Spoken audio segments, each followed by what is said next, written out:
চৰ্চাত আকৌ জুবিন হত্যা, আকৌ নতুন বিস্ফোৰণ। জুবিনৰ অকাল মৃত্যুৰ বাবে দায়ী এইবাৰ ইয়টৰ কেপ্টেইন। ঘনে ঘনে সলনি হৈছে দৃশ্যপট।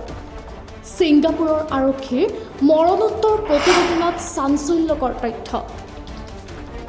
ইয়ট পাৰ্টিৰ পূৰ্বৰে পৰাই অত্যাধিক সুৰাপান কৰিছিল জুবিনে। মৰণোত্তৰ পৰীক্ষাৰ প্ৰতিবেদনত দাখিল আন ব্যক্তিৰ সমান্তৰালকৈয়ে দায়ী ইয়টৰ কেপ্টেইনো। এই ঘটনাৰ বহুকেইটা কাৰণ ছিংগাপুৰ অধিবক্তাই জানিবলৈ দিছে। অধিবক্তাৰ মতে জুবিনৰ কেপ্টেইনো সমানেই জগৰীয়া, কিয়নো নিচাসক্ত লোকক কিয় ইয়টত উঠিবলৈ অনুমতি দিছিল। ছিংগাপুৰৰ ট্ৰায়েংগল লিগেলৰ সঞ্চালক তথা জ্যেষ্ঠ অধিবক্তা নিকলিৰ এক বিস্ফোৰক দাবী, এয়া কোনো সাধাৰণ মৃত্যু নহয়। ইয়াৰ আঁৰত আছে গুৰুতৰ গাফিলতি।